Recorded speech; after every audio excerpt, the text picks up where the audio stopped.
About 10 years ago, I took my dog out for a short walk. We lived in a run-down but historic part of town, old houses that are either beautifully maintained, abandoned, or generally going to shit. There was a good mix of people in that neighborhood. Anyway, walking the dog, I get about 3 or 4 houses down and stop at the corner while Pony sniffs some grass or whatever.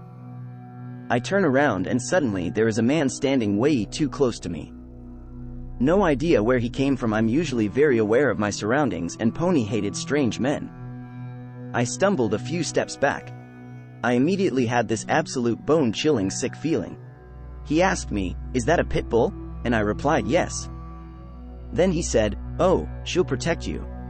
At this point, my body flooded with adrenaline and I turned to run back to my house. I saw my mom standing on the porch and thought to yell to her. She had no reason to come out on the porch. I honestly think she had a bad feeling. I don't know what good me yelling really did, but it was all I could think to do. Like, "Hey, look, I'm over here." I've never had such a flight response before or since that encounter.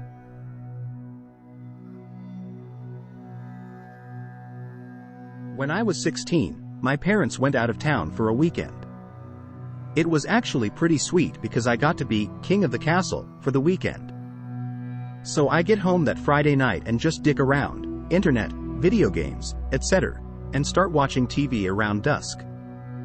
The way our living room was set up was that there was a set of glass doors right next to the television that looked out to the back porch backyard. The backyard was surrounded by ivy that grew on a hill around a 45-degree angle. So I'm just mindlessly channel surfing and I see some movement outside. At first I just dismiss it thinking it's a bird or a neighborhood cat or something, but I then notice that whatever is moving is way bigger than a bird or a cat. I go and put my face near the glass and stare into the backyard, and there's some dude just crouching in the ivy looking into the house. Our eyes meet and he has somewhat of an "oh shit" moment and bolts out of our yard. Scared the shit out me.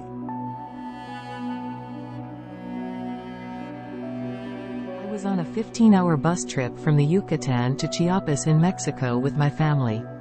It was late at night, and after several hours of driving we stopped at a gas station to go to the bathroom, grab snacks, etc. It would have been like any other trip, however I noticed there was an unusual amount of police. When we got back on the bus, the driver informed us that the police had received a tip that our bus was being targeted for a robbery by Mexican bandits. They would escort us. We drove and drove for hours up a nauseatingly winding road, on the side of a cliff. One police truck in front of us, and one behind us, armed to the nines. I was on high alert, but after a while I dozed off. That was, until the bus came to an abrupt stop. I remember peering out the front window, and seeing a series of large rocks placed strategically across the road. Everything was dark, save these rocks being illuminated by the bus lights. If the police hadn't been there, this is what would have went down. Step 1. Bus driver disembarks, tries to remove rocks. Step 2. Mexican bandits kill bus driver, or holds hostage. Step 3. Bandits board bus. Step 4. Rob, hurt, kill. I was 17 years old, white-looking female, I'm a halfie, and the rest of my family is Mexican, or looks full Mexican, and even then I knew what would have happened to me. Kidnapping for ransom would definitely not have been out of the question, and other things a high guarantee. We were in the middle of nowhere on a bloody fucking mountain. If the policia weren't there, would I be here to tell this story? Probably not. So, this happened senior year of high school. My best friend and I were at her house, which was way up in one of the canyons, and she had a long, winding driveway.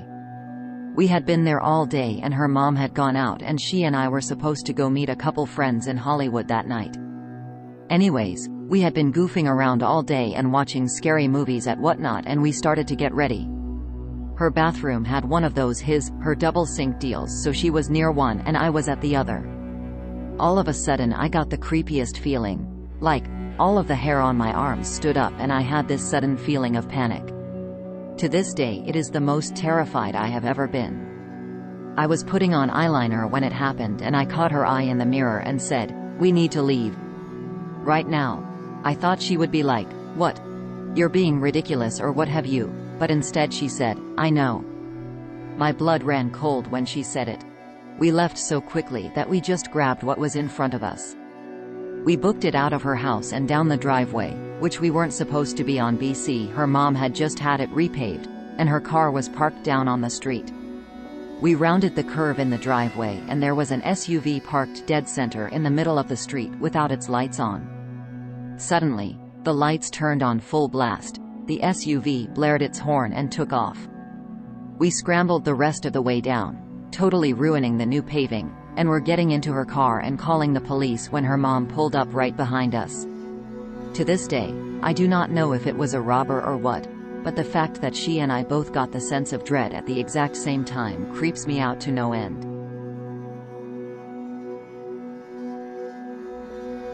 When my friend's dad was around 17 years old, he decided to go camping with about 8 or so of his friends. This took place in the Wisconsin forest. When they got to the site, they decided to split up to collect firewood in groups of 2, and meet back at the site in around 20 minutes.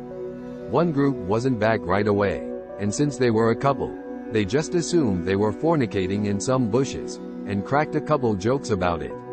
After around an hour they decided they should probably go look for them, and headed off to search in the area they had been collecting wood. They saw behind a bush part of the girl's bloody shirt, and the man's shoes were lying scattered around the scene. They quickly rushed back to their car so they could drive to the park ranger's office, which was about 5 miles away, and report the incident. However, they found that their gas had been siphoned, so they had no choice but to walk. On their walk back to the office, they saw a semi pass by with one driver and 2 faces pressed up against the window, which they believe were their friends begging for help. The 2 friends were reported missing and have never been found to this day.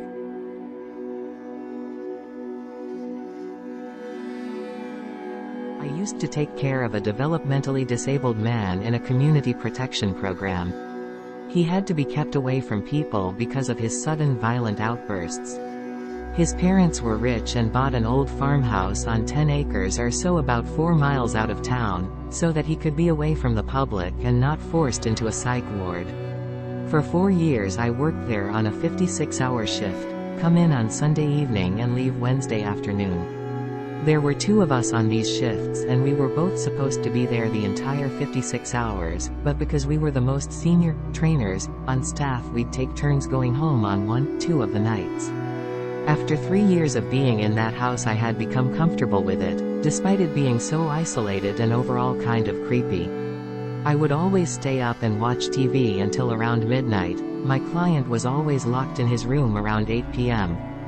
One night, about 12:15 a.m. I turned the TV off and pulled the covers over myself to try and get some sleep on the nastiest futon ever.